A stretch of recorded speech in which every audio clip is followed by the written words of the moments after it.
Welcome back to the Vegans Who Lift podcast. I am your host, joined by John Thomas, the bodybuilding vegan. And today we are joined with a very special guest, Natalie Matthews. Welcome to the show, Natalie. Thank you for having me. I'm really excited. Yes, we are super excited to have you on. Natalie is an IFBB Bikini Pro. She is now an online coach as of this year. She has an awesome ebook, so it's going to be awesome to talk about lifting, veganism, all things related to that. Super excited. We couldn't have anybody better on. Oh, thank I you. agree. I appreciate it. This whole essence right here is kind of what I had envisioned for the podcast, being able to put people like yourself on this platform and get it out there, because a lot of the general population has no clue what competitors go through. And then a lot of people just don't know what it's like to be vegan. So to have both of those at the same time, it's an interesting mix. Yes, we're definitely unicorns. Yes. Unicorn.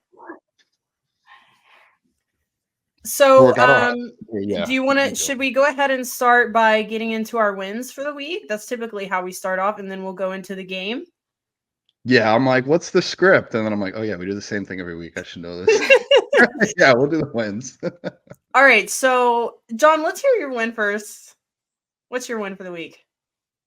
My win for the week, it's like an ongoing win. It's not just one, but it's one really long big one. I know I'll normally have like two or three, but I'll stick to one.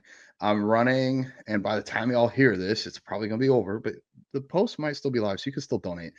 I'm working with Karma Farm Sanctuary, my best friend Alex, aka a Box. We're gonna have to get him on here next season.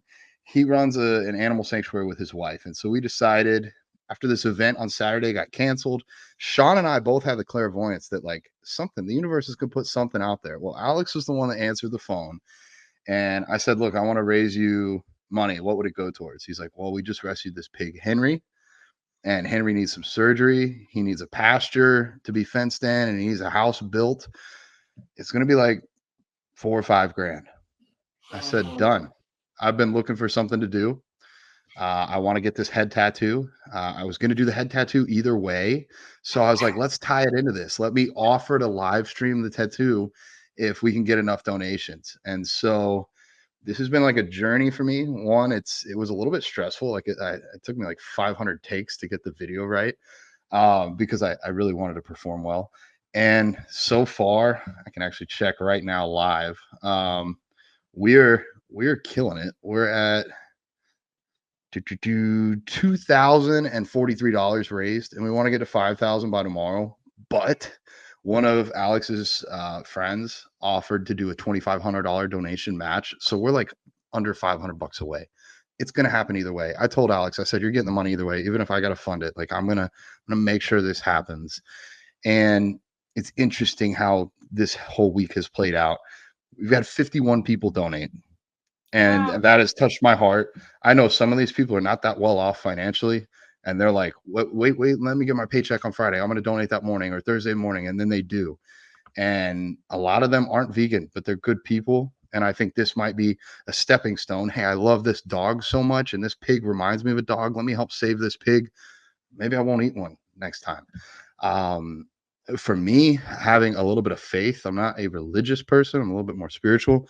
I was starting to freak out on the way to the gym on Monday. I was like, we've gotten like I put in 500 and we're at like $800. Like, oh Lord, we're a long way from $5 grand. And I got the text from Alex.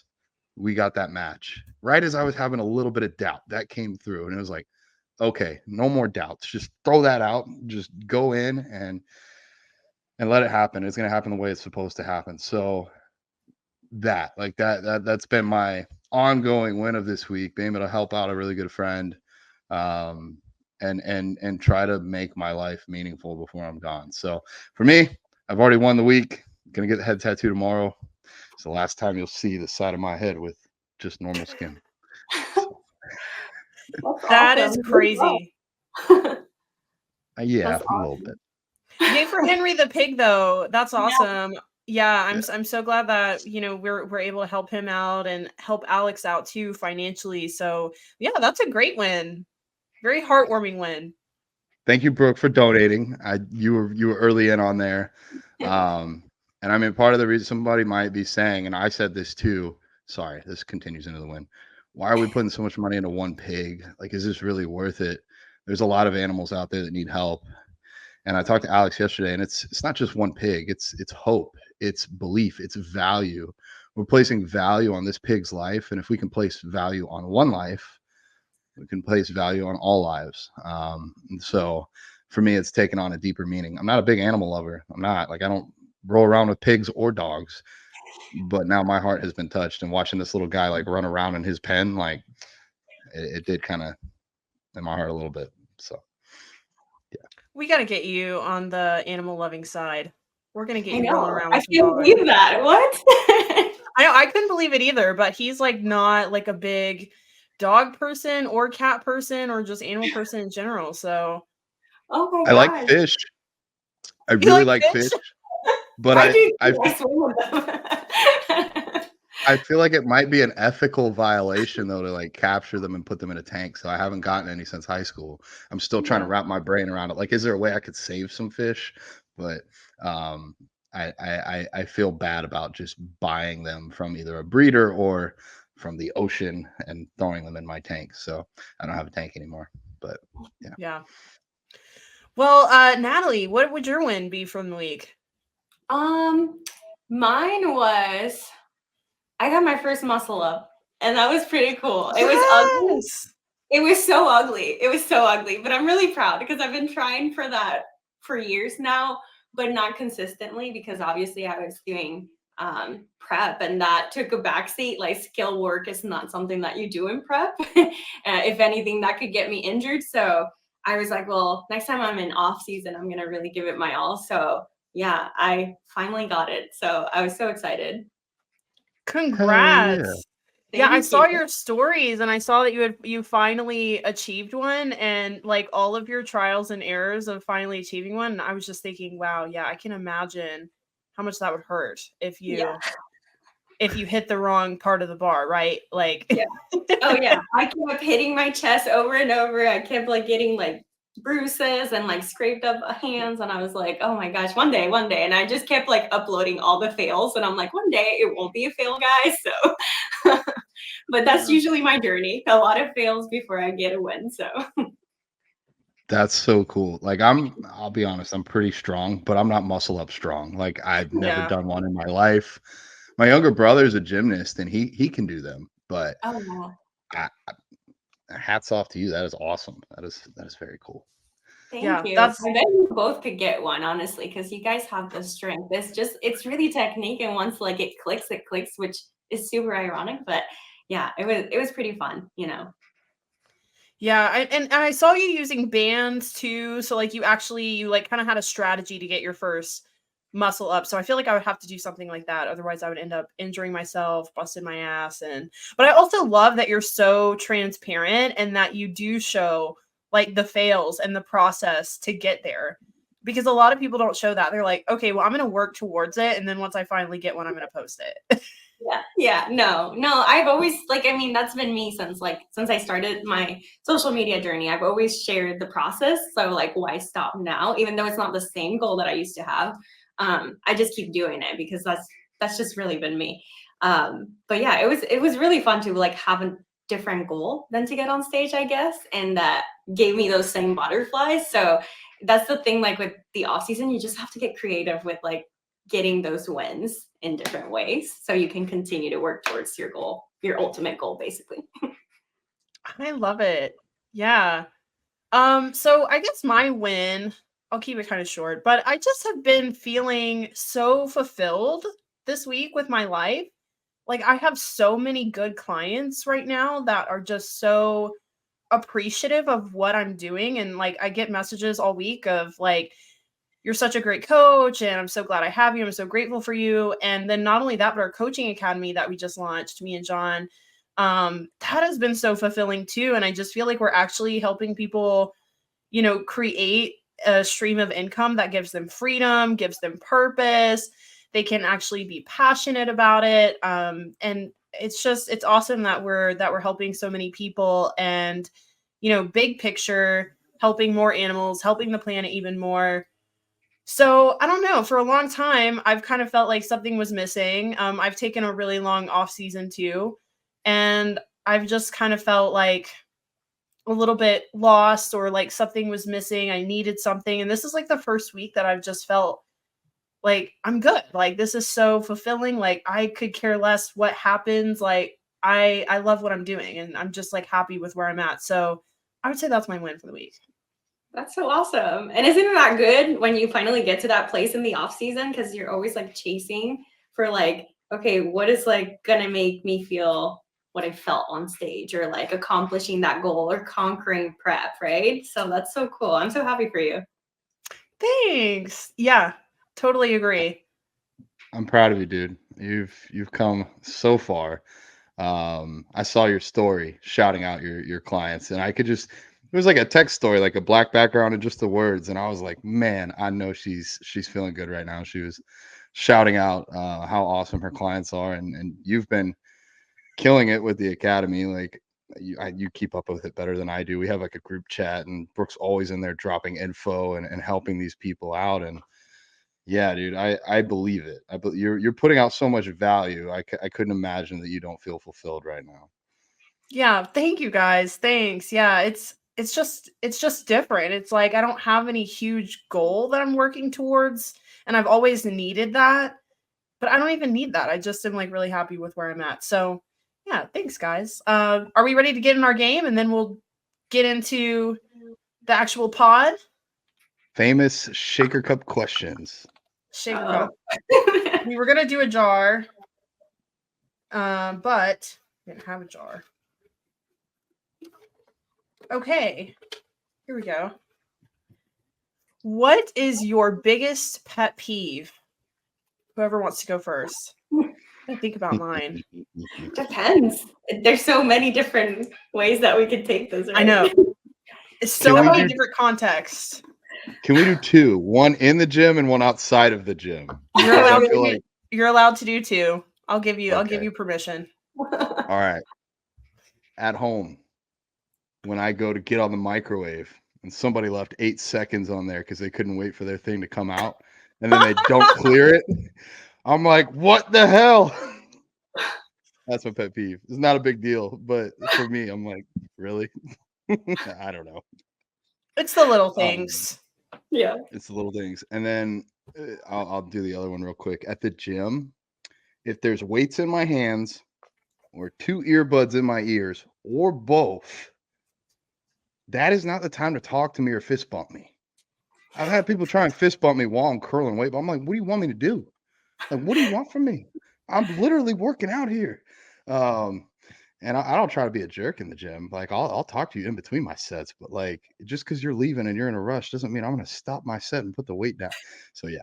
And this even happens at MI40. Like I love people, but sometimes people just don't think. I don't know. I'd rather be the guy that like doesn't talk to you than the guy that stops you mid-set. But Yeah. Those are good ones. Good ones. What about you, Natalie? For the gym is definitely not putting your weights back where they go. I go to gyms that a lot of strong people are in there, and I am spending 10 minutes unloading a bar that did not belong to me. So that's my warm up. So that's awesome. But so I think that would be the thing, or not cleaning up after yourself. But at home, I don't know. I feel like maybe like my husband does this a lot and it drives me crazy is when he opens like any tub of like supplements and like the powder goes everywhere. And then he just leaves the powder in the table. And I'm like, really? Oh my gosh. Guilty. guilty as well. Maybe it's a guy thing. Oh my gosh. Creatine, Yeah. protein everywhere. Yeah. I see a little trail and I'm like, oh, he's been here and here. Yeah. Pre-workout, he must be at the gym. Yep. Yeah. I would say for me at the gym, a big pet peeve is when people like use like the squat rack for like bicep curls or something like that, and the gym is packed, and I'm like, you literally could do that with anything else in here and it would be mildly okay. Like you go get a dumbbell. Like you could literally just stand in a corner with dumbbells and do bicep curls, but you chose the squat rack. That just gets me, you know? And so I can't with that one. Outside of the gym, kind of gross, but when you can hear people eating, ugh, you know what I mean? I'm probably guilty of that one. We can't invite you over, Brooke. Mostly like this, like a really gross like smacking. Like it reminds me of like my dog licking itself, and I just can't. It's like it's really gross. Well, please call me out anytime we eat together because I know I need to be called out for that. I've been on Zooms with you while you're eating, and I definitely can't hear you. So you're not that bad. Okay.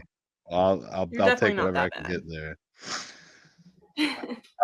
About putting up the weights. Actually, this is something that happened to me like 10 years ago. And it stuck with me. I was training with this guy who was pretty big, and we were leaving the room, and there were like weights on the floor. And he's like, I'll catch you at the next exercise. I'm gonna clean this up. I was like, yeah, but you didn't leave it there. He's like, but you realize if we leave the room right now, we're gonna be the last people walking out of here.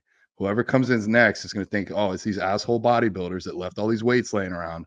And I was like, I never thought of it like that. So he cleaned up somebody else's mess. And I was like, dang, be the change you want to see in the world. And so ever since then, like I do that. I'm like, I don't want to be thought of as that guy. So Oh, good that's pet peeve nice. and good learning lesson there. Like, yeah.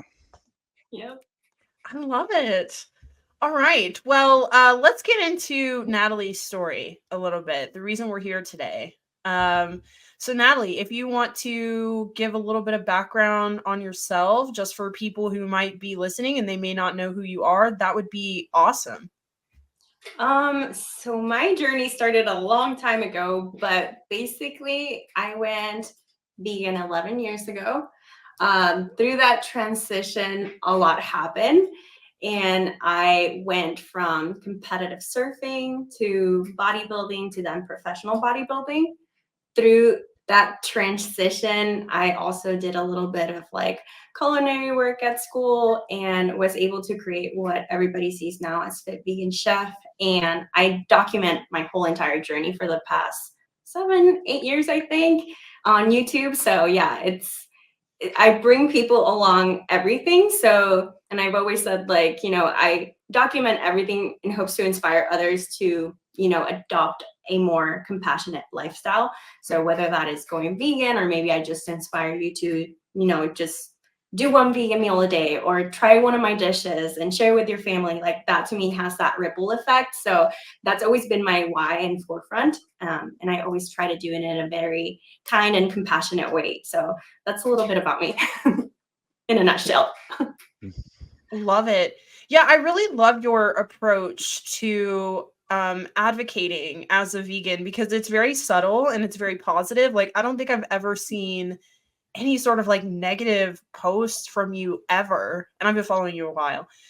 You're just always so positive, so uplifting, and you really just reach people in a really also relatable way where it's like you're giving these awesome recipes, like you're showing how amazing your physique is, like what can be done in bodybuilding. So I love your approach to advocating because it's just very relatable. And I feel like people who are like kind of in that gray area between vegan and like omnivores, like I feel like you could really, really resonate with those people.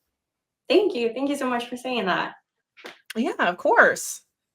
And then, so we wanted to talk a little bit about your culinary experience because that's something I think that really sets you apart from a lot of other creators on Instagram and YouTube, is that you actually have that education, you actually have that experience. So you said you were, educating yourself as you were transitioning. Were you vegan when you were going to school for the culinary arts? Yes, I was. So I think I'm really bad with timelines. It's been so long. I think I was vegan for about 3, maybe 2 years. Because I went vegan. It was a long transition for me. It was like around a whole year period. So from 2012 to 2013, that was kind of like my whole transition to going vegan. And So I think I went to culinary school in 2016. And so, yeah, I already had a couple of years, but that's when the real big raw movement was everywhere. And that's the only way I knew how to do vegan back then, because it was the only thing that was on the socials. Like, I was trying to look for everything and everybody was like raw or die, so I went into that whole thing, and I've always wanted to educate myself and know how to do better. Around that time, I was also a cake decorator for Whole Foods, so I found this huge passion to like be in the kitchen. And I was like, okay, I can't be making desserts all day. I have to do something else and learn how to like actually eat to meet my fitness goals, which around that time is when I got into bodybuilding. So my husband's in the military. So we had just moved to Jacksonville, Florida. That was like my first time living away from Puerto Rico. Like, I was all by myself and I had nobody. He literally got to Jacksonville, Florida, and had to leave for deployment. And I'm like, what am I going to do with my life now? So I went to the culinary school and I did like a very immersive program. It was all raw food, which I was like, okay, so I have to figure out now how to like prepare food that's raw to make it taste amazing. So a thing that they taught us there, which was really cool, that applies to all cooked foods now that I do, is that they really aim for like that umami feel when you're eating the prepared raw food. So you have to like hit that component of bitterness, the pungent, the salty, the sweet, all of those things to create an amazing dish. So once I figured that out and I was like, okay, so, around that time I started noticing like, okay, if I eat more protein, I'm going to get the results that I want. So I was like, okay, I could take everything that I learned in the culinary world of the raw food wall and elevate my cooking. And that's kind of what I did. So yeah, I still incorporate a heavily raw diet sometimes, but mostly it's whole foods. And yeah, I have a lot of fun with it. I just want to share recipes that normally people wouldn't think of when eating high protein vegan, because that's kind of where I like shifted to from the raw food world, was to have that balance and like educate people like, hey, you can meet your protein targets, not just eating tofu, like there's so many other ways of doing it and you can have a lot of fun with it. So I try my best to do them like very simple, but make them look pretty so it makes the audience want to try them. Yeah, I love that. So what would you say was one of your favorite things that you learned in that whole raw vegan culinary experience? Oh, my favorite class was definitely the food styling video. So they taught us like how to prepare food in a really pretty way and like photograph it. And I'm still learning to this day. Like, I got a lot from it, and it actually taught like all the pictures in the cookbook, with the exception of like 3. I took all of the rest, all the pictures for, because I'm really big into like your recipe has to have a picture or else I'm not going to waste my time like even making it. So I knew that when I did the cookbook, I wanted to have pictures. So that was my favorite class. And also like I only had, I think it was 2.5 months, and we only had 2 days off. Like, I didn't even get a chance to like enjoy the place. And we would wake up like super early. I would wake up like at 4:30 just to get a little workout in and then go to class until nighttime. We would be all day cooking, but it was so fun, so immersive. I made amazing friends. It was just a really cool experience. Wow, that's dedication. Yeah. But it was I'm having like, I'm realizing like I have a coach for bodybuilding, I have a coach for finances, I have a coach for social media. Maybe I should go get a coach for cooking so I can learn how to cook better. Cause like I've just always copied what I've seen off Instagram for bodybuilding or for anything else. And then like getting a coach was huge for that. So now I'm like, maybe I should go to chef school, or Me maybe too. It would be so Hey. fun. I even wanted to bring George because he doesn't know how to cook, but I was like, anybody can like benefit from that, because you learn so much, like just from knife skills, and you guys that are on social media and preparing food and all that, it helps you so much. And one of the things that I had to do to like actually graduate was to give 2 presentations. And I remember like of teaching people how to cook. And I was like, I'm never going to use this. This was way before like I created Fit Vegan Chef. I just wanted to be a food blogger at the time. So I'm like, I'm never going to use this. And I remember calling my husband and being like, I am panicked. I am scared to give any type of like class. I couldn't sleep for days. And that experience helped me so much give classes. Like, who knew 3 years after that I was going to be at expos presenting and doing cooking demos? I never thought that would happen. So that little And on thing, stage. yeah, that little thing got me out of my shell. I was so shy. Like, I would panic and cry for days just over this presentation. So I was like, it really changed my life. Wow. Yeah. Yeah, that's crazy. I would love to do a cooking class. Vegans Who Cook, John. I think we should find one. I was about to say, we got the Whoa. Vegans Who Lift Coaching Academy. We can do the Vegans Who Lift Cooking Academy, Because the run thing by is, Natalie. it's such a science, and that's what I've underestimated a lot with cooking, is because you just think you can just combine like some things and they taste good and it turns out good. But it's so much more than that. Like, I got a Ninja Creamy, for example, and I'm thinking, like, how hard could it be? Like, I put some protein powder and ice in there, and then like everything turned out like shit. So I'm like on Reddit, like trying to figure out, like, what am I doing with this Ninja Creamy? Like, am I missing a part? And it's like this whole science. Like, everybody's like, you have to have the perfect ratios of like fat and protein, and it's like holy, like, mind blowing. And it's same thing with like cakes and baking. Like, it's like the perfect ratios. Like, you have to have like the perfect amount of fat or salt or sweetener, and it's crazy. So there's like way more science to cooking than people really realize. Absolutely. I was Yeah. definitely the just throw it all together kind of person. Yeah, and it's so hard when you're trying to make it high protein and macro friendly too. That's where I struggle the most, and that's what it takes me so long to develop. But when I get it right, I'm like, okay, we're on a roll here. And it's kind of like I compare it to like book writing when you just hit like a what do they call it, writer's block. So if you have writer's block, you're not gonna create anything, right? It happens to cooks as well. So you have to feel very inspired. And when it hits, but you do have to have a great balance with everything, or else even your macro friendly things are going to just be cardboard. Yeah.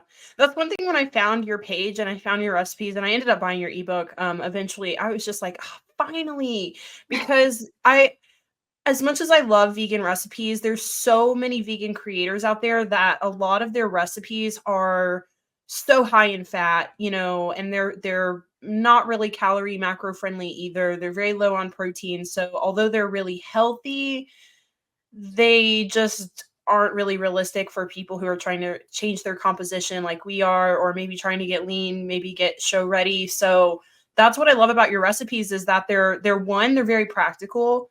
Like, it's not a bunch of crazy ingredients that you see in a lot of vegan recipes too. And they're very macro friendly. Like, your ebook is just awesome. I've made so many good things from that. Like, the brownies were incredible. I could eat the whole pan. The lemon poppy seed pancakes. I mean, and it's really easy to find the ingredients, and it's really easy to make. And it's like you said, like, the protein content is there, and you don't have to sacrifice, really good food for really crappy macros. No, thank you for saying that. No, that means a lot. Yeah, you've done a really good job with it. I want to scroll back just a little bit, because this might have been lost on some other people. You are one of the few competitors that was vegan prior to beginning their bodybuilding journey, if I'm understanding this correctly, right? Yeah. I was the same. Like, I became vegan at 13 and started working out at 15. So both of us, not too many, can say like everything that we have built has been done without animal protein. And so I think that's really awesome, especially to have a professional bodybuilder on here. I think that lends a lot more credibility, or at least the potential, because a lot of people be like, oh, well, you were just big and then you became vegan and you claim that it's that. So yeah, if anybody's watching, this is an example on the women's side. Like, if you've never eaten meat before, you can still grow, you can still become a bodybuilder. You got to get your protein, just not from animals.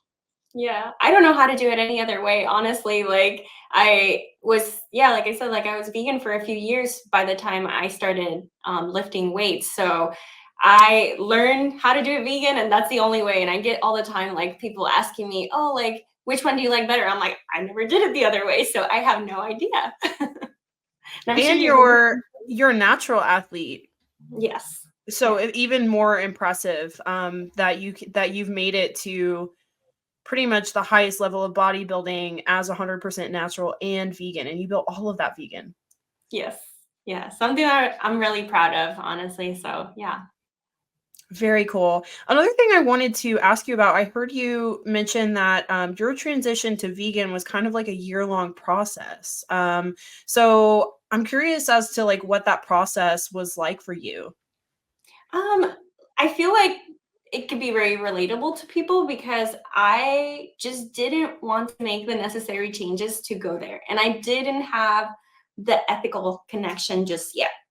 You know, I feel like I went vegan for health reasons. My husband inspired me to go vegan. He went vegan first.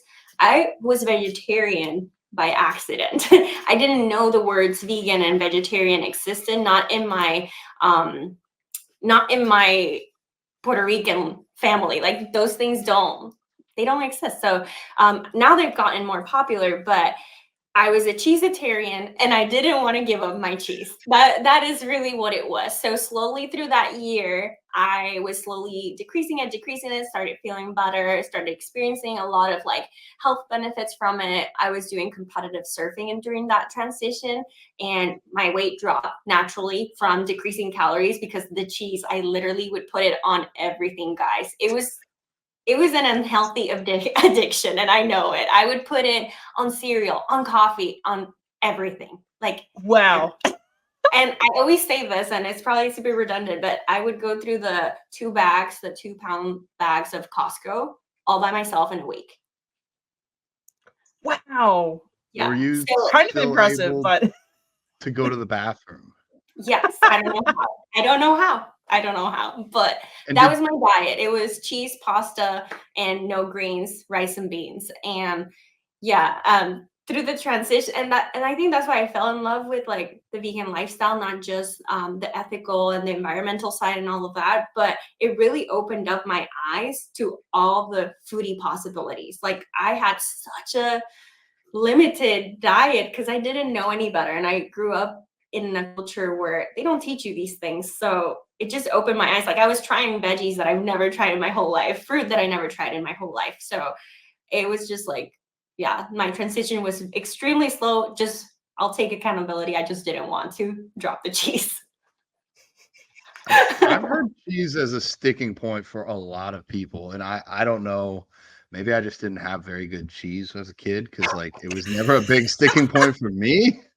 Um, like I would have said maybe like candy or something. I don't know, ice cream, but like now there's all these vegan versions, so I don't feel like I'm missing out. But that's did you say cheese in coffee? So my I've grandma never there's a thing. So my grandma taught me this, and maybe you can try it with vegan cheese and let me know.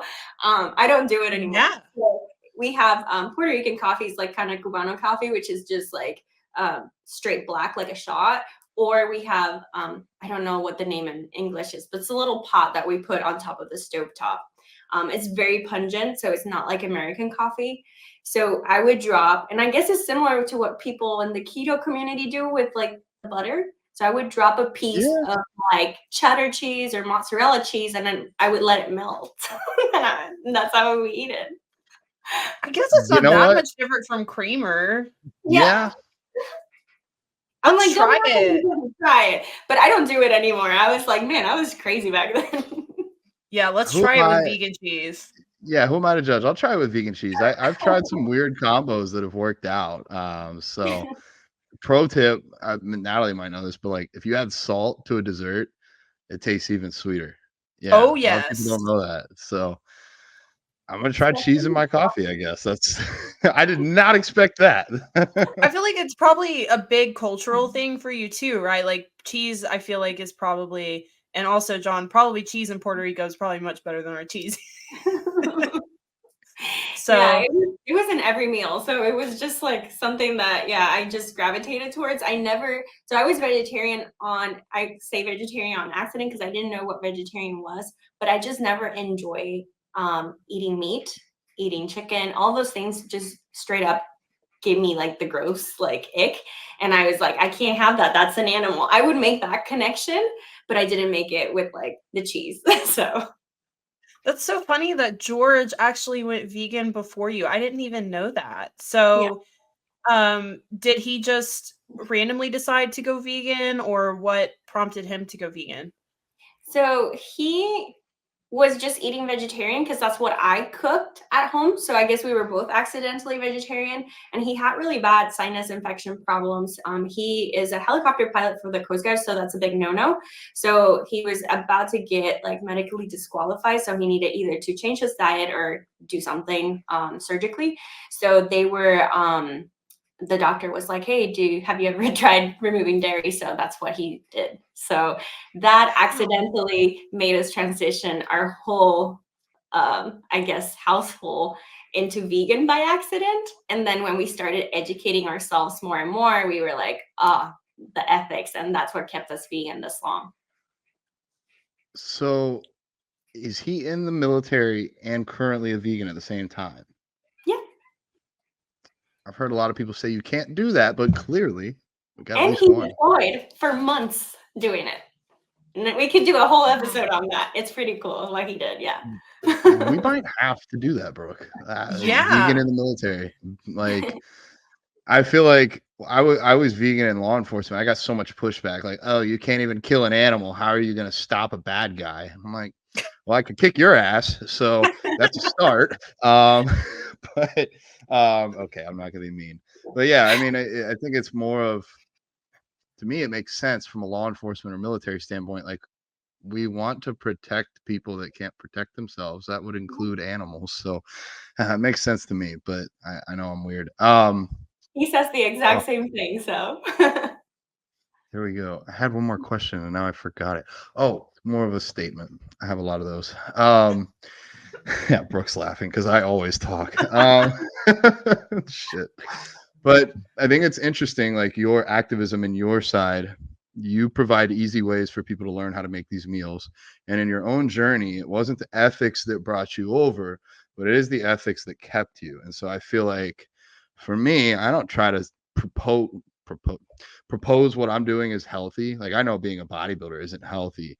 So I don't try and get people over here like, oh yeah, do it for your health. It is like more of that animal activism side, because we all do things that are inherently unhealthy. Like, people smoke and drink. So if you smoke and drink and you're vegan for health, it just doesn't really make a whole lot of sense. So I think what you're doing now, and then also having this kind of this bridge for people to come over, offers a lot as far as the activism side. oh, thank you for mentioning that. Yeah, I was similar. I pretty much like, so I went vegan after watching What the Health, and so the health scares are really what got me to go vegan, because I have so much, I mean, you name it in my family. We're from the South, like the deep South, so we have diabetes, high blood pressure, heart issues, strokes, all kinds of stuff. And then like you, it was really the animals that have kept me vegan. And so when people are like, you don't ever have a cheat meal, not a cheat meal like a vegan pizza. Like, they talk about a cheat meal like a piece of meat, like No. no, exactly. Like, would never even cross my mind. Just oh my because, God. yeah, I mean, I could never eat an animal now, but it is funny. Like, I'm sure people have probably asked you guys the same thing. Like, do you ever just have a cheat meal? And I'm like, yeah, I have a cheat meal every weekend. Oh, like, what do you have? And I'm just like a vegan pizza. They were like, no, like a piece of meat or something. I'm like, never. Oh my gosh, no. Yeah. It's crazy. But so I was curious as to what the road for you was like to getting your pro card. I find that so many people want to achieve that because it's such a big goal, and especially on the IFBB stage, like through NPC, that like people underestimate how really challenging it is. It's like, I think people assume that you win your show and you get your pro card, like in some other federations. But it's a huge achievement. Like, you win your little show and then you go on to a national show, and then all those little people who won their little shows are competing against you. So to get your pro card in a class of like 30, 40 people is like a really, really big deal. So yeah, I was curious as to what the process was like for you, how long it took you, you know, maybe some highs and lows and that kind of thing. Yeah, I had a very this will be an unrelatable story basically, because I feel like most people that started competing the same year that I competed and went for their pro card the same year, they still yet to achieve their pro card. So that's how hard, you know, it could take for most people. Like for some people, it could be like a journey of 10 years of just achieving that. So I am very aware that I had amazing genetics on my side, and B, I had something very unique. And I feel like most people that have the same story that I do, we all share the same thing. And that is that we were previous athletes in a different sport. So we had a foundation prior starting bodybuilding. And I feel like what happens with this is like, yeah, you have a solid muscle foundation. So when you start incorporating resistance and weight training, those newbie gains, they're just, you know, amazing. And you have that athlete mindset from your prior sport. So you're tackling it on full force from the very beginning versus somebody that's a newbie and starting straight out from ground zero. So that was like my case. I came from, you know, a competitive surfer who not, you know, with surfing, the cool thing is we kind of naturally have that wide back and those ratios from swimming and just arching our back. So my shoulders, my back was very, very developed from swimming all those years. And once I started lifting, it just like took shape. So naturally, I just built that foundation. And I always said I was a bikini girl and I'm still a bikini girl. So it's kind of ironic that both of my sports, I'm in a bikini. But honestly, like I tackled that thing so hard. So the first year that I was like, okay, I'm gonna compete, I'm gonna go for this, I took it, I didn't go for a cut. I went straight into a building phase. So I think that's something that a lot of people don't do. They are doing it now because it's more talked about. But yeah, I did a whole building year. And then I went into my first prep.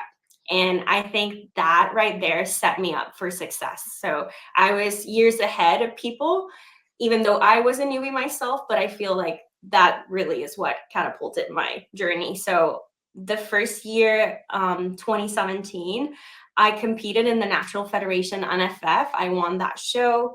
And I was like hooked. I didn't know if I wanted to like do it forever, if it was a bucket list type of thing. But around that time, my husband, again, inspired me because he wanted to do it to prove that you could build muscle on a vegan diet. And I was like, man, that's cool. I'll do that too. And since I'm not surfing anymore, all my sponsors dropped me because I moved right away from the island. I was like, well, maybe this could be something that I can do now. And I just like blinders on and I gave it my all. So yeah, I got hooked on that first show. And the cool thing that happens in natural federations is like they MC you. This doesn't happen in the NPC or IFBB. They MC and they give you like a little background on the athlete. So they kept saying, oh, Natalie, can you believe she's a vegan? And like, look at how amazing she looks. I ended up winning the whole thing. And that right there, like just getting everybody's like thinking and talking, I was like, oh, this is how I can do my form of activism. Because for me, the word, when I would hear people talk about vegans, I would think like, oh, it's those crazy people that attack you and basically tell you go vegan or die. And I knew I didn't want to be that. So I was like, this could be my form of activism. So I got hooked and that was my why. So then after that, I did another natural show, got my pro card in that one. And I was like, okay, the feedback was like, you're just too muscular for this division. You're too muscular for the Natural Federation. Maybe you should try NPC. And I was like, wait, what? So I never expected that. So I was like, I'll try it. So I went to an NPC show in Texas and it was a huge, massive show. Like I remember getting on stage like at 2 a.m., something like that. It was like nothing was open around that time because it's so big. And I ended up placing second and qualifying for nationals in that one. And then I did Olympia Amateur and I got third, missing my pro card by 1. And that's when I was like, what is a pro card? Maybe I could do this thing. And that was a really cool show because it was people from all over the world. It was an international show. And I felt really proud and like, I don't know, like I just kept like thinking, okay, what's next? What's next? And I did my pro debut with the Natural Federation that year. Won it, still got the same feedback. You're coming in too shredded. We don't want the NPC look here. So I was like, okay, well, this is not the federation for me then. And I'm going to pursue the NPC, which people seem to care more about that title. And I was like, well, if I'm going to share my story, I want to be the best. So I just went in that direction. And the following year, I did 2 national shows. Both, one got 3rd, the second one I got 4th. And then in NPC Universe, I ended up getting my pro card. And funny thing, Tori Washington got the same day, the same pro card. And we were just like, that day was so awesome. There was so many vegans supporting us. It was like the perfect day. So it was really fun. It was a really fun journey. It was a year journey, but I do understand that doesn't happen to everyone. But yeah, I just wanted to give the little back end of it so people would understand. Yeah, definitely exceptional. I don't think anybody listening, unless they're an active competitor, has a clue what you went through. And at a very fast rate.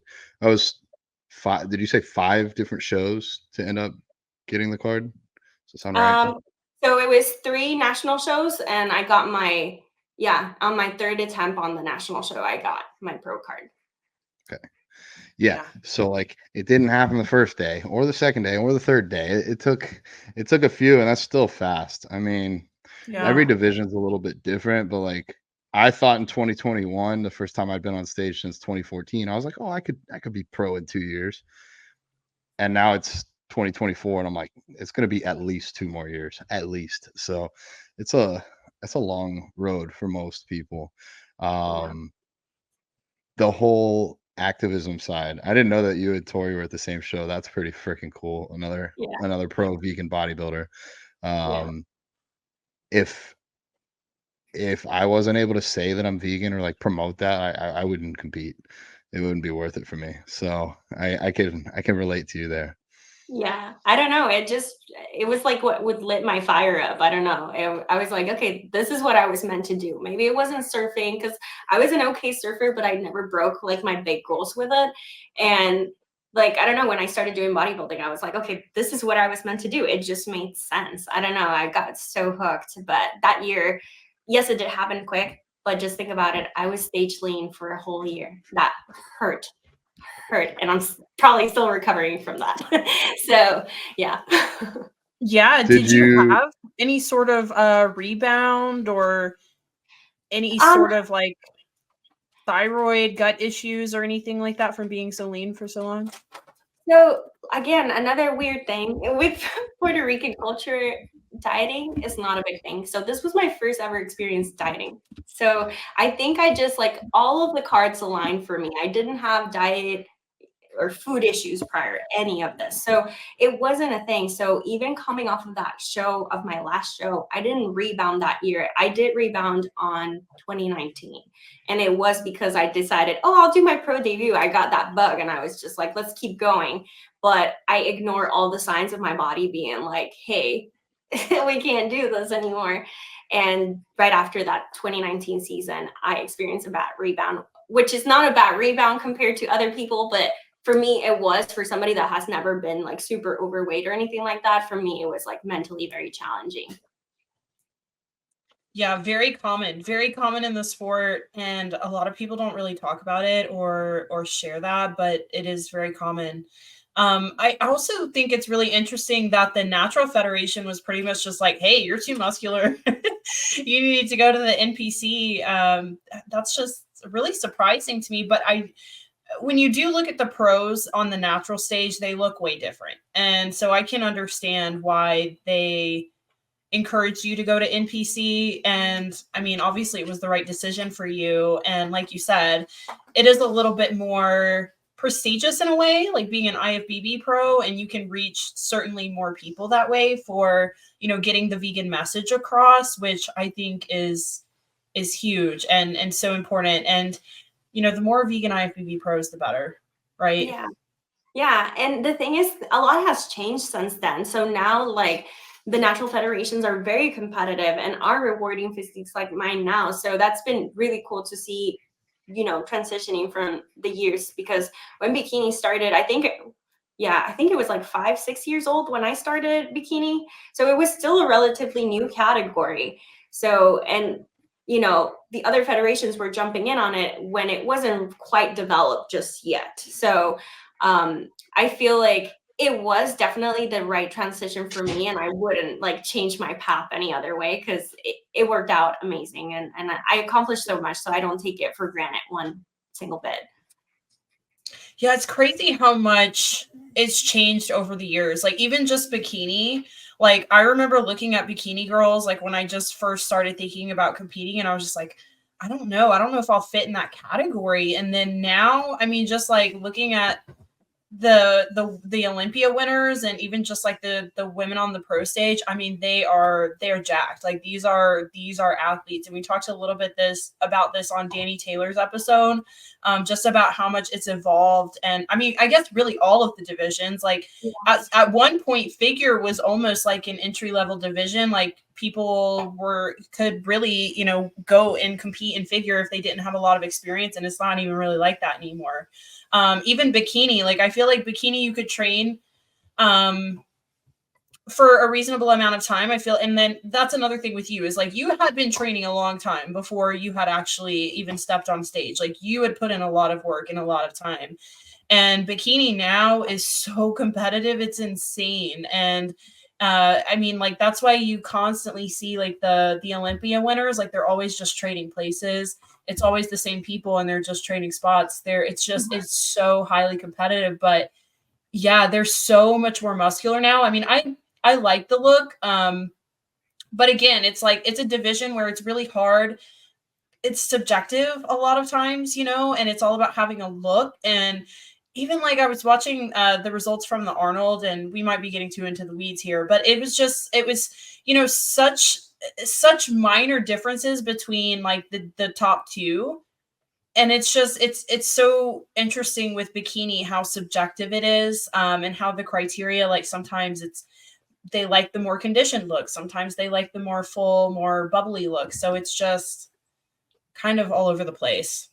It is. I think it's wild, because even like with the girls, like some judges will like this girl leaner and this one more fuller. So it almost seems like there's no clear, you know, guideline, and you're like, well, what do I do? So a lot of people will talk down to bikini because it is the smallest of the female divisions. But I mean, if I had to pick probably the hardest division right now, I think it would be bikini, at least to an extent. It may be the most competitive. There's more people competing in bikini than any other division.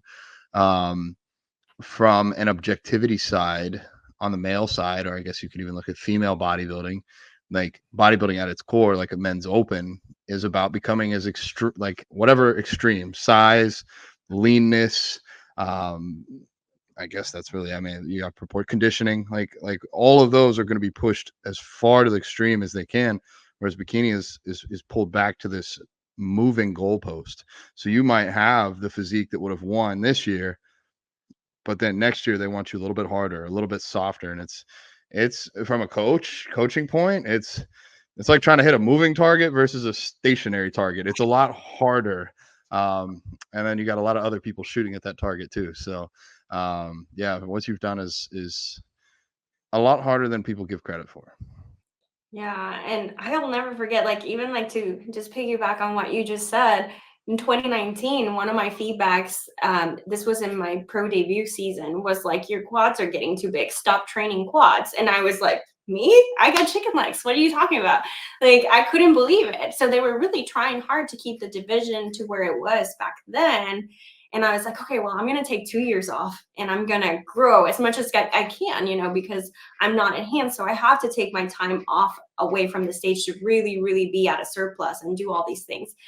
And I come back, and now everybody's training quads. And I'm like, well, I was listening to this feedback, and I do not look anything like these girls anymore because I was training for that feedback. So that just goes to show you got to even like take it with a grain of salt and not really like look into it too much. Yeah.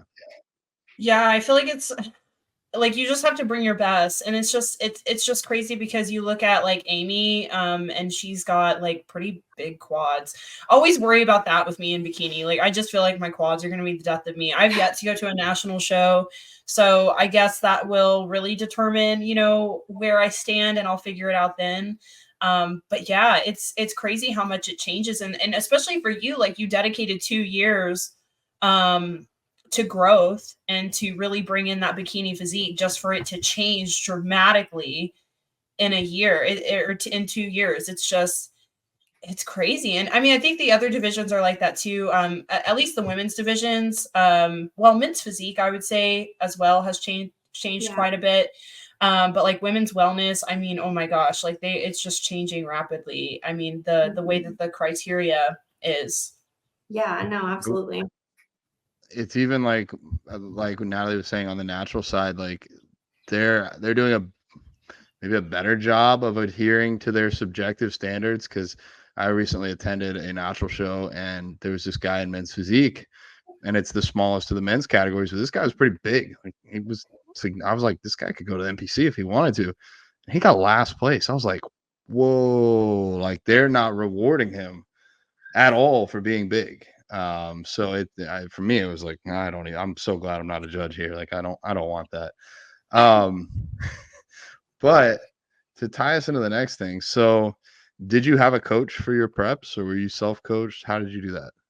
So my first year, I had a coach, and then between going from the natural federations to the NPC side, I actually coached myself. Don't ask me how, but I coached myself. And then I was like at the Olympia Amateur, and I was like, I coached myself leading up to the Olympia Amateur. And on that peak week, I was like, I don't know what to do on peak week. Let me hire this random coach. I hired these coaches. They gave me all the bro stuff and completely like got me even leaner when I didn't really need to get any leaner. I was like absolutely shredded, and they were like manipulating water and all of these things that I was like, I don't think I should be doing this. So that's when I got Paul Vervilla, which he was this amazing. I worked with him for 4 years. And then for my recent prep, I used Jamie DeBernard from Fit Body Fusion. But yeah, I don't think I'll do that by myself again. I keep saying maybe I'll do it by myself, but you just need that second pair of eyes. When you're that lean, you're not thinking straight. You don't see yourself straight. So it's so important to have like somebody that you trust to like guide you. So even though you know how to get yourself lean, but yeah, towards the end, like everything just gets so foggy. Yeah, guys and girls that are listening and want to compete, hire a dang coach. Yeah, you need to invest. It's impossible to be objective while you're doing it. If you don't believe me, compete and then wait 6 months and go back and look at your photos, and you'll be like, damn, I was ripped. And it's like, you were the whole time and you just didn't even know it. I know that's like how me and Brooke really connected. She was going through a prep and dealing with a coach that had a lot of interesting decisions he was making. And Brooke was like, kind of like, how do you think this looks? Do you think this sounds right? And that was where we really started communicating, because I was just able to be objective. I wasn't her coach. I wasn't her mom. So I'm not going to just be like, yeah, you look great. Like, you know, I'm going to be very objective and try and help. So then I know you've just recently launched that you're coaching yourself as well, right? Yeah. Um, You're saying no for 7 years. Yeah, it took me forever, and that was my own like self-doubt. I just didn't believe in myself, so that's why I didn't. But what led up to this, or why did it take you 7 years to go ahead and start doing what you're doing now with coaching? I think imposter syndrome. I never thought I was good enough, but I knew I was good, if that makes sense. Like I knew I was a good caring coach. And in 2020, my husband and I actually were owners of a CrossFit gym, and I got to work in person with a lot of people, and I got the bug. I was like, oh, wow, I need to do this. This is amazing. And when we moved here, I was like, okay, I think I'm ready to do this. And yeah, I'm so happy that I did. It's so rewarding, and it really like fills my cup. Like Brooke said at the beginning, like I'm just really grateful. Like I have attracted the right people, and they're just a joy to work with. And I'm just like really, really excited. So I am challenge focused coach. So we do challenges. So it's not like your traditional one-on-one, but we're already in challenge 2 with the same group. I didn't open it to the public because I wanted to continue this journey with the same group of people. I'm like emotionally invested. I really like my girls. And yeah, I know that with challenges, it's just a short time frame. So I just want more time and continue to help them and give them all the tools. Like a big core value of mine has always been education. So educating them for like what to do after, like, eventually you won't need me. And that's like every coach's dream, to strive for their clients to just, bye-bye, you got this on your own. Obviously if they're competing, that's a different story. But for lifestyle clients, I really want to empower people to have all the tools that they need to be successful in life, So that's been a big forefront in what we're doing. So I'm really, really proud of it and really excited.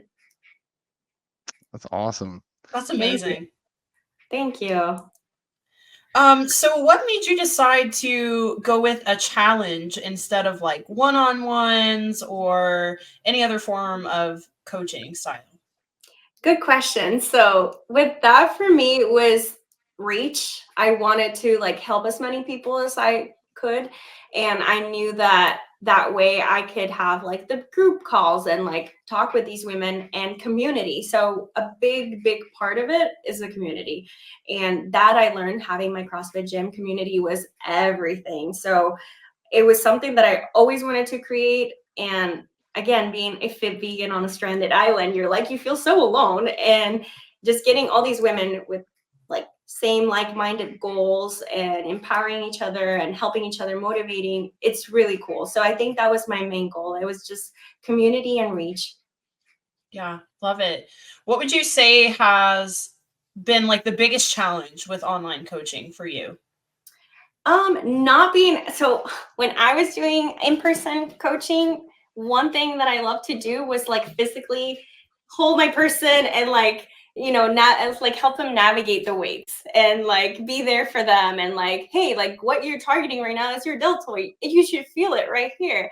And bringing that in, that's been a challenge for sure, because now I have to do it with videos or like seeing their form or, and things like that through a video versus me being like manually there. I'm a very like in-person person, I guess. So I think that's been the biggest challenge for me. Definitely an extra layer of complexity there.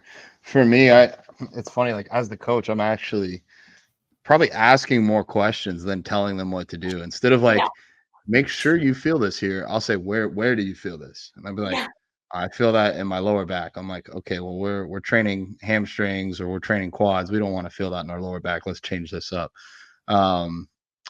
So yeah, it's a whole different ballgame online. But like you said, that reach, you can reach a lot more people. We've done that with the Vegans Who Lift Academy. Now I'm thinking we got to have a Vegans Who Lift challenge. You should. That would be awesome. The wheels are turning. Yeah. Yeah, and you have different options too, right? So if people aren't just limited to like weight loss, which I think a lot of people think about when they think challenge. So they have the option to maintain, or they get like bulking calories, right? So that's one thing that I really wanted to set myself apart with, was like I kind of want to disrupt the challenge scene, because I've seen like it goes very south for a lot of these women. Like they almost get addicted to doing this over and over and over because they don't know how else to sustain their results. And that was one thing that I was like, okay, I feel really bad, because I would be at the gym and I would see people and they're like, oh, I'm doing a challenge. And I'm like, again, like for a whole year, you're constantly in this deficit or you're completely off. And I was like, okay, how can I fix this? So that's kind of how everything started turning for me. I was like, okay, we will offer a cut. We were offer a build, but it's going to be a conservative build. It's not going to be like, hey, eat everything and then like, let's go for a cut on the next one. That's not my goal. I want you to feel good. I want you to put on muscle, but I want you to feel good in the process. But let's do something else. There's girls like me that have reached a point where we're really happy with our physiques, and all that we want to continue doing is continue to build muscle. but maintain our body weight and perform, you know, have the enough calories to eat. So I was like, nobody's offering maintain. Why is nobody offering maintain? So I did that, and it's going well. I'm really happy because the transformations that my maintenance challenge members experience, it's, you know, blowing my mind because it's sustainable. You know, it's sustainable. The challenge is over and they feel empowered to go off on their own. And that's kind of what I wanted. I didn't want this, like, you either have to be cutting or building, especially if you're not in competitive bodybuilding. Like, why so much extremes? Why not live in the body that you worked so hard to get to? So that's kind of like, again, coming back to education, like the people that decided not to continue on for the second challenge, I provided them with a reverse dieting blueprint. I made sure to give them all the tools so they're not like, so what do I do now? Do I go to another challenge, you know? So that was really, really important to me. I just wanted to fix those little things that I've seen in the challenge world. That's huge. I love that. And I love that about you, that you have a lot of integrity with your work. Like, it's not just, people aren't just a dollar sign. Like, you actually care about your followers, your clients, like your viewers on YouTube. Like, you genuinely want to put out good information. And like, it's like you said, there's almost like this toxic cycle now of people doing challenges, or like 75 hard is like, is super popular. And I see people doing 75 hard, like you said, like back to back. Like, well, I got such great results like doing it the first time, so I'm just going to do it again. And I'm like, oh my God, but like, what about your metabolism? It didn't work. If you're continuing to go to these patterns, it didn't work. And it's funny you mentioned that, because yeah, I had to have these hard conversations with my clients when they're like, oh, I only know how to do this doing 2 hours of cardio, eating below 1,000 calories, and, you know, basically having no life. And I'm like, are you prepping for a show? And what are you doing? Like, this is your lifestyle. Is this sustainable for your lifestyle? You shouldn't be doing that. That's not the only way. And that was something that I was very transparent to. Like, when people were like, how much can I lose in 8 weeks? I was like, this is realistic and this is not. So I was never trying, again, numbers were never a thing for me. I actually capped the first challenge because I was like, whoa, it's getting too out of control. I want to make sure that I have enough time with everybody, and I'm very involved. I am doing the coaching and I have an assistant coach. So that's another thing that I'm doing differently from all the other challenges where the main face is not a coach. So that was something that, again, I wanted to, maybe it's dumb on my end because I can't scale, but that's not my ultimate goal. My goal is to help people. So I don't think it's dumb. I don't think it's dumb either, because like, I mean, you're changing people's lives, and ultimately that's your goal. And I know you and I talked a little bit about in DMs about having an assistant coach, because that's something I've struggled with for a really long time too. And I remember going through a business coaching course where they were really trying to push me to take a step back from like the everyday processes of like communicating with my clients, uploading meal plans, uploading workouts, and just be more so like in the driver's seat, like driving in leads, like showing up on socials. But I was just really concerned about somebody stepping in who could still provide the same service that I could. And at the same time, I feel like people are hiring me because they see me on my social media. I don't really, it's like not ethical to me to just let somebody take my spot and just like hand off, 50, 40 people to this person and just say, okay, take care of their fitness goals. So yeah, I like that you are so involved with your coaching. And I do think that's something huge that sets you apart as from the crowd as well, because so many people do that now, or they hire someone to act like them. So like, I would hire a coach and that coach would pretend they're Brooke, right? But they're actually, giving advice to people as themselves. So I like that you're so authentic and you're so hands-on with your coaching. Yeah, and if I ever bring people in, they have to be the right fit. And I would always voice that out, like I would never make people think, oh, it's somebody, it's Natalie when it's not Natalie. And I think I have built enough trust with my audience, and they know that I'm authentic, and they know that I would never hire somebody that doesn't match my energy and that doesn't match my philosophies and my training philosophies. So that's, I think I mentioned it to you. So like, don't feel, basically like it would be a bad thing, because if you do find the good fit, like that's the thing, people are going to be still learning from you. They're learning from you. So, but yeah, I'm just really proud of what I built, and I'm excited to see where it goes. Yeah, I wanted to ask you what's been your favorite part of your challenge? Definitely the weekly calls. Those are really fun. I know you do a lot of lives, so you can like relate to that. Like I just think it's so cool to connect with who's behind the camera. Like oftentimes, like for the past 7 years, and I think that's what I miss is like I just been talking to a camera, and I connect with my audience a lot because I always answer all of like the comments on YouTube and all of that. But this is different. Like now I get to like really interact with them and like really learn from them and support them because they supported me for 7 years. So now I get to be a part of their journey in a like even deeper way. So that's been really, really cool. Yeah. And it's really the connections that make it so fulfilling, at least for me, you know, Yes. and like sometimes like I've even had clients just become like friends. Like they Yeah. don't work with me anymore. Like I had a client who I got really close with. Her name was Nicole. And, you know, she was like, all right, I think I'm ready to like spread my wings and fly and try this on my own. And it was like 2 years later. And I'm like, look, I totally encourage you to do that. Go do it on your own. If you need anything, I'm here. And like every once in a while, she'll just text me and be like, happy birthday or Merry Christmas, you know, and it's like those connections that you create with people are really just what makes what we do so worthwhile. Absolutely. Yeah. I agree. Our academy has done that for me.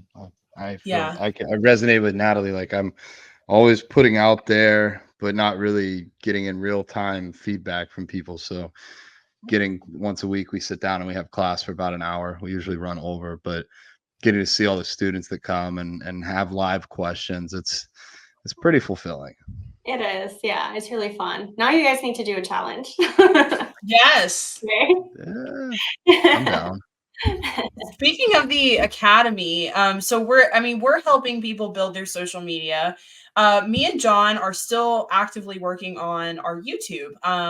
YouTube is something that I'm still trying to navigate and get into. You are pretty much a pro at YouTube, I would say.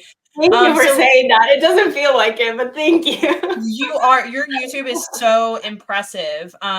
So yeah, I would love some advice, and I'm sure some people listening, they may have their own hobbies or, you know, whatever that they want to pursue a YouTube about. So what would you say has been really helpful for you to build such a successful presence on YouTube? I think it all goes back to just being authentic, really. As corny as it sounds, like when I turned on that first time, like the camera, I was like, again, super nervous, sweating everywhere. Like, I just didn't know who I was talking to. And it goes back to community. I just wanted a community and I wanted to inspire people. And I was like, okay, maybe if even one person is listening, that's all, that's all. If I can help one person.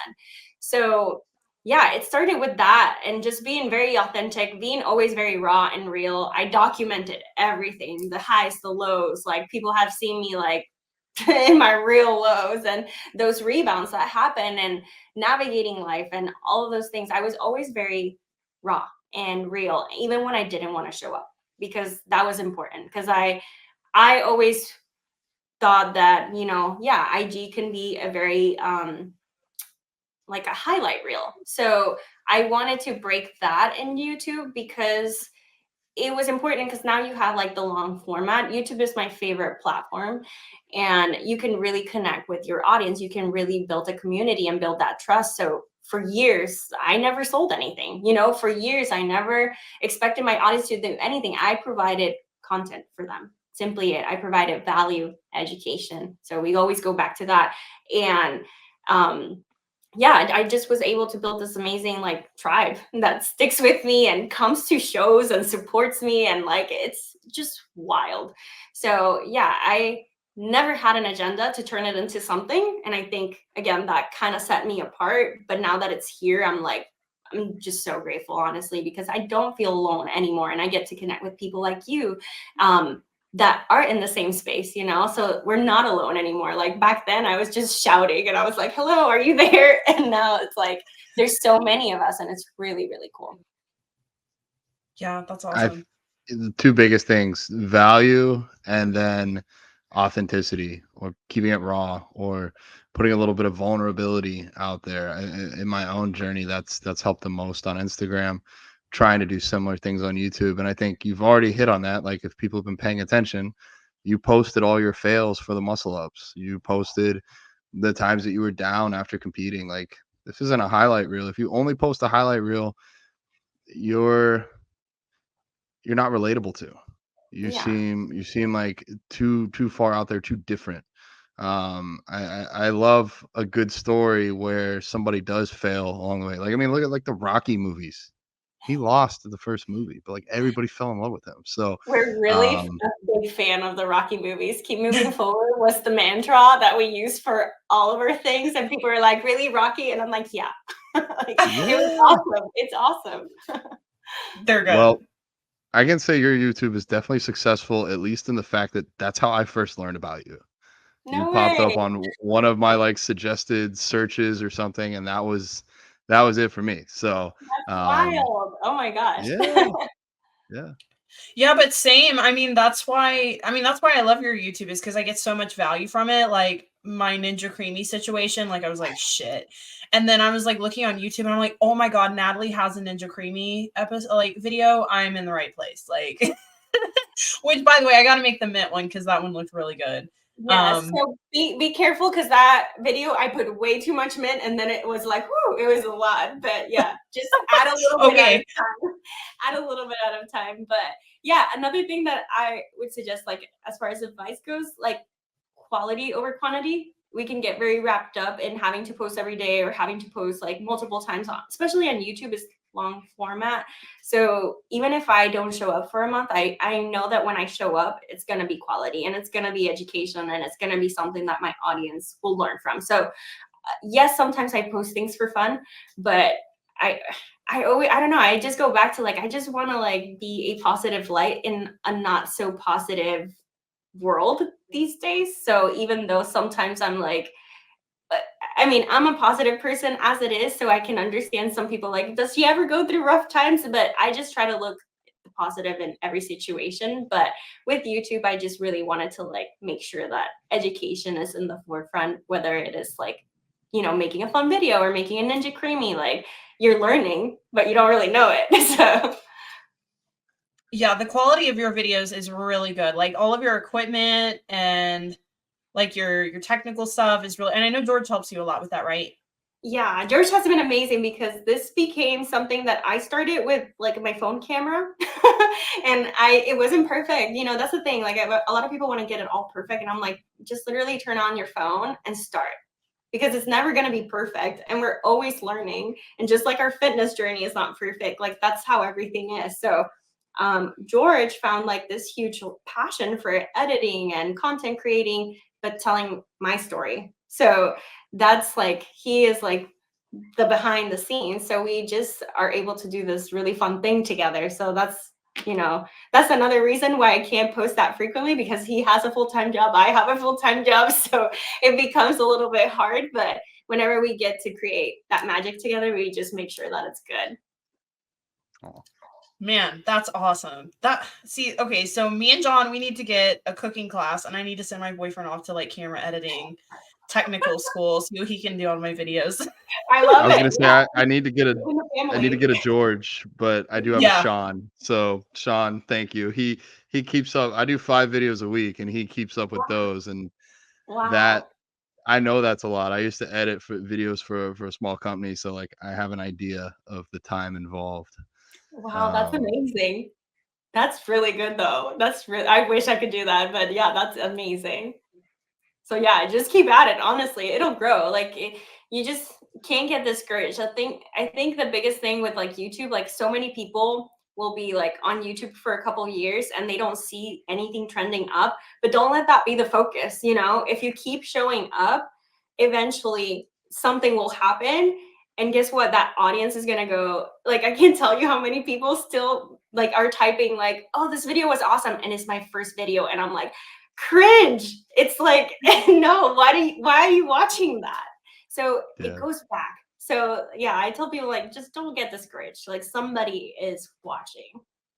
Yeah. And once somebody might find your video now and be like, oh my God, I love this person. I'm going back and watching 7 years. Like, Yeah. Yeah. I'm Literally. just curious. Have you guys noticed that trolls? This has just been my experience, but I have noticed trolls are way worse on YouTube than like Instagram or Reddit, TikTok, like you name it. I have a mix. I feel like they're equally bad on both. Okay. I feel like you have an affinity for trolls. I don't know how it happens to you so much. I don't know. I don't know if a bunch of carnivores have found my YouTube and I'm on like some list somewhere. I don't know, but like I swear, like my YouTube, I really don't deal with it that much on Instagram. Like occasionally I'll get some weird comments. But YouTube, it's like lately every time I post a short, even the shorts, they get like troll comments. I don't know. Free That's crazy. engagement. Yeah. Yeah. Yeah. I mean, maybe this is not helping my engagement, but a while back, like a long time ago, I blocked certain words. Like I would block people that would constantly comment like die because you're vegan or something like that. So I blocked the word died, and I blocked like triggering words too. So maybe that's why I don't see them, and I rather not see them, to be completely honest. So I just did that for both. But I noticed YouTube does a really good job at, I don't know if you notice, they'll put it in a hidden folder. So for you to approve certain ones, because if somebody says like, oh, this recipes to die for is so good, it'll still flag it and it'll hide it. But they're doing a really good job at keeping the comment section positive. That's why I really love YouTube. Okay, I don't know. I guess that's just been my experience, but I'll have to throw in some hidden words. No, or for sure. something. If you see like a common theme, yeah. And yeah, if you don't care, just leave them there. But yeah. My other thing with YouTube is I feel like I overthink everything, which I think is a lot of people's problems too with content. Like, I don't know why. I'm fine on Instagram. Like, I can just create anything that just pops in my head. But YouTube, I'm like, no, if this is going to be a 5-minute video, like this has to be really good. And I overthink it. But I see so many people just like making random videos, just them talking to the camera about like 5 tips for weight loss. I know like John's like doing great. He's doing like his, like the vegan Sam Sulik, talking in the car videos, like Talking like I pretend my best friend or my girlfriend and my mom is sitting there and I'm FaceTiming them. Like I just jump right in and like say whatever the fuck comes into my mind. It's Yeah, fun. that's I pretty mean, much. Brooke, you just got to get more videos going because you've done so many I posts. So know. you're good at that and you're comfortable. Like I'm actually okay with it because when I worked for that small company, I had to make like I made 30 or 40 videos for them, and then I had my fitness company that I had made like over 100 videos for. So like this is new, but it's not really new for me. Like I've done it before. It's just this channel for me is new. So like anything, you just practice a few times and it gets easy. Yeah. Yeah, I gotta stop overthinking. I'm like, this needs to be groundbreaking, like something somebody's never seen before. And I'm like, it's so stupid. No, show up the same way. If it's working on one side, just show up a little bit longer over here. And that's literally like, that's how you carry over one side to the other. For me, at least this works for me. I don't know if it works for everybody. It doesn't work for some of my clients. If you pay for something, you're going to follow through with it. Now, I've had a lot of people pay up front for coaching and then ghost me, so that's weird. But like for me, like I knew I wanted to do YouTube, so I was like, let me hire Sean and get started. And once I was like, okay, I'm paying for this, I better do it. Whether or not it's my best work ever, I would say it's getting better, but put some skin in the game, and then you're kind of forced to do it. Yeah, but you guys, you got really lucky. You have a really good person. I've been through a few editors and they weren't that good. So you keep him because he's amazing. And he's on retainer. He ain't going anywhere. Yeah, Sean. So does George do your like intro, like that cool little intro you do, or is that someone took a long time. That took a long time. He's self-taught, so he'll watch like videos for hours on how to do that one little, I think it's like 2-second clip, which is super wild. But yeah, he will go down the rabbit hole, and our fun time is looking at how to make good YouTube videos. So yeah, he's amazing at it. But Yeah, you don't really need an intro, and I think intros are dying, to be completely honest, on the YouTube Really? scene. It's just that I always had one, and it feels weird taking it away, but a lot of people are not using them anymore. Yeah. You jump Interesting. like I mean, I could be wrong here. I mostly watch bodybuilders and food, so this might not apply to all channels, but you might jump in and like the first 15 seconds is really like 20 minutes into the video, and it's like the really important part. And then if there is an intro, it's like real quick, like 2-3 seconds, and then it starts where the video starts. That's what Yeah. I've seen more of lately. Like a hook at the beginning of the video of like what the meat of the video is going to be, they'll put it in the front, kind of like how some podcasts are doing. Like, I don't know if you've seen Rich Roll, he'll put all the highlights at the beginning. So that's kind of like the same concept that I think is carrying over to YouTube rather than those intros. So don't make that the thing to not make you start, because really, like, I think I'm probably one of the few that's still doing it. Yeah, I love your intro because, like, I literally, when I watch one of your YouTube videos, like, I feel like I'm watching like the Natalie Matthews show. Like, it feels like, like I'm actually watching like a TV show or something. But yeah, that's interesting. I also think people's attention spans now are so short, so I'm sure that probably plays a role in it. And I don't know, clickbaity stuff. Everybody's into clickbait now. Like, I know. you do a clickbait thumbnail, you do a little clickbait intro, and that's what gets views and shares. I know, it's crazy, but I try my best not to fall into those traps, just because I want to still be me. And my channel has evolved so much throughout the years, and one reason why I keep that little intro is because I don't want a new person to come in and not know what they're getting into. Like, they're gonna be like, wait, she's bodybuilding today, tomorrow she's doing this, she's doing that. Like, at least, like, when with that little intro you get a snippet of everything, and you're like, okay, this is what you're expecting. So that's why I leave it in there. But yeah, I feel like I need to part ways with it eventually. I like it, but yeah, I guess we'll see how things are always changing on socials. So we TikTok's getting also, banned. oh yeah, TikTok is getting, well, not, I mean, it still has to go to the Senate, but in the House of Representatives, it was like 350 votes or something to 65. So if it's something similar in the Senate, TikTok's probably going to get banned. Wait, what's happening? Wow.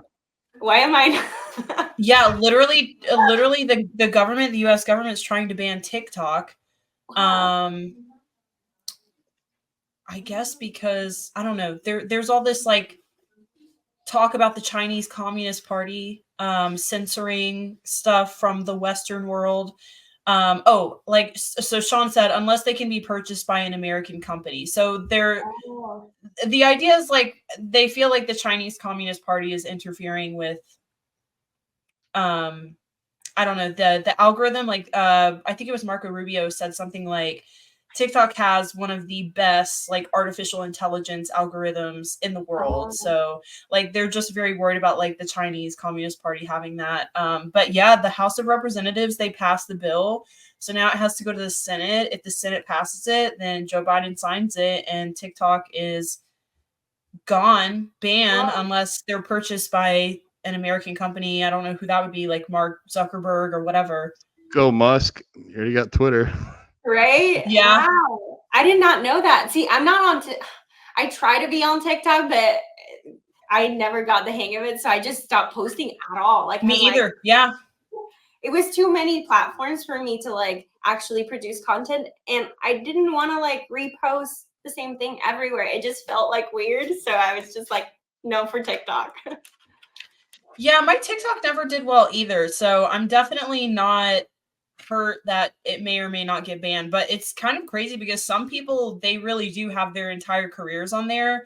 Like there's some people who I know on Instagram they have like 3,000 followers, but on TikTok they have like some crazy like hundreds of thousands. And so I mean I feel bad for those people because it would be like our Instagram or like your YouTube, like yeah, that would have made That's why I branched out to YouTube this year. So I'm like, I don't want all my eggs in one basket. That's My smart. vegan eggs. Easter's coming up. That kind of fits. Vegan Easter eggs. I don't know. I want to just ask kind of a random question. Who inspires you? Who do you look up to, either in the fitness scene or the vegan scene? Who's somebody that you want to emulate or be more like? I mean, it's no secret. My husband, like, I always try to like strive for like just being like him. He's always educating himself. He's always doing better, working on his fitness, setting goals. Like, he's just awesome. So I owe it. Like, he has inspired me to go vegan, to do bodybuilding. Like, literally, like, since George came into my life, as crazy as it sounds, like, it just became better and it started making sense. I come from a really rough upbringing, so like, I don't know. It just he's my guy. That's so Oh, sweet. that's amazing. Man, I Sorry wish to my be boyfriend all would say that sappy. about me. It's like really like I don't have like I don't know. I feel like in the fitness world, like somebody I always struggle with this question because I don't really have like idols, I guess. Like, but people that I look up to, like somebody that's really kind and genuine. You might know her, Brooke, Angelica Teixeira. She is Miss Bikini Olympia, I think from 20. She won it 2, 3 times, and she's so kind. Like, I remember when Was I she the one got at the Arnold this year? And she took some time. Oh, yes. Yeah. She's beautiful. She's a mom. yeah, she's Amazing. so Yeah. kind. I remember getting off stage when I won my pro card, and she didn't need to be there, but I guess she flew just to welcome the new pros, like out of her own pocket, because she felt like she's the Miss Bikini Olympia, and she wanted to like welcome the new pros to the pro league. And she was like my, when I looked at a bikini physique, she was the one that I strived for. So I was like, wow, like that's really kind of a person. And she was so humble, and I don't know, like just treats everybody like their best friend. And that's somebody that I really try to embody. And yeah. Wow. I love her even more now that you Yeah. shared that story. Yeah, I saw her, like, she made a big comeback this year Yeah. after taking some time off. And she made a really awesome post about just being a mom and navigating through it all. Which is, it's really, I mean, it is really incredible. Like, so many women think they're held back because they're moms and they have kids. And so I mean, like, I can't speak to that. I don't have any kids and don't know if I will, but she is like a great example of how you can still like wear all the hats and still like pursue your dreams and like prioritize yourself. So yeah, I think that's a good one. Yeah, no, She's a every good time that one. I talk to her, she's just been amazing. And she has a great YouTube channel, so you should check it out. It's really, really inspiring, especially if you go back and see like before everything and get to follow her journey to becoming Miss Bikini Olympia. Like, she really wore that hat really good. And I was like, man, like, I want to be like that. I'll have to watch her YouTube then. Yeah. Definitely. I know I like supporting people in the industry who are like genuinely good people. Yeah. Because it's not always easy to find really, really good people in bodybuilding. So yeah, there's a few people who I kind of feel like that about Maureen. Yeah. Super genuine. Yeah, she seems to be like a really like real authentic person. Like, she came from a really difficult background as well. So yeah, I'll have to check that out. Cool. Yeah. And then we also wanted to ask you about your future plans and if you have anything in mind for coming up, any specific goals. I know you've talked about taking a long break from competing, and just wanted to kind of see where your mindset is as far as like competing, personal life, work life, coach life. I think right now I don't have any plans of competing, and it feels crazy to say out loud. I don't know. I don't want to say that I'm retired because I feel like I'm going to get an itch, and knowing me, I just get that itch and I go. And yeah, I just feel like the division has evolved into something else. And at the end of the day, is a comparisons game. And I know that my best is not it anymore. So I'm okay with stepping away, even if I didn't like accomplish my ultimate dream. Maybe it'll happen in the future. Who knows? Now there's Masters Olympia, and possibilities are endless. So maybe I'll do another sport. Who knows? I'm always up to something. So yeah, just because like this goal wasn't checked off, it's not like the end all be all. I feel like I still accomplished all the other goals that I wanted, which was to inspire people and give them hope. So they now have hope that they can achieve maybe going into the bodybuilding scene as a vegan. So that is checked off, you know. That's what we're So, here for. How old are you, Natalie? I just turned 35. Oh, so Masters is open, right? Yeah. Yeah, it could It's hard to happen. believe you're 35. You just like you. I mean, I would never have guessed you're 35. Not that even 35 is like that old. It's not. But you just seem so like youthful and young. Like I always feel like vegans, we age in reverse. Yeah, I feel like it too. I don't know. I look back at my old pictures and I'm like, oh my gosh. But I didn't treat my body well, you know? So now I feel like, Yeah. you know, I feel it properly. I actually am fit. And so all those things I feel like matter. But It yeah, makes a huge difference. Yeah. Do you I don't think know you'll what the competing world will be like in the next few years. Who knows? It's like John said, it's always a moving target. So who knows? Who knows? There's a big question mark out there, that's for sure. do you think you'll ever go back to surfing? Absolutely. So right now I've thought about entering competitions actually, but right now we are in Fort Lauderdale. There's no surf down here. I would have to drive like at least an hour up north to get some surf. Mm, So as soon as George has 3 more years here, my goal is to move up the coast. So once we can move up the coast, maybe I'll start entering like master surfing competitions and things like that. But that's a part of my life that I cannot get, just like bodybuilding has become a part of my life that I can't get rid of for good reason. Surfing has always been like my meditated state where like you're in the ocean by yourself, and you know, it carried over to bodybuilding because it taught me patience. Like you have to wait for the mm. perfect wave. So I just love it. I don't think I could ever give that up. Yeah. Well, I'm mind blown that you're so close because I will be in Fort Lauderdale for some vegan events later Oh, on in nice. this year. So I would love to get a training session in, train with a vegan pro. Let's do it. Yeah. Um, that's about all I got, Brooke. Do you have any further topics you want to hit on? You know, not really. I just wanted to say you've been a huge inspiration to me, like huge, and you've helped me so much with my journey, bodybuilding, vegan, I mean everything. And I love that you're just like I said in the beginning, like a positive influence, and I love the way that you advocate for veganism, and I've just kind of embodied that for myself Oh, because thank you. because I just think it's like you said, and I had a conversation literally this morning when I was training. I know a trainer at the gym, and she brought her client over to me and was like, hey, you know, she's vegan, can you help her with some vegan proteins, like can you give her some suggestions?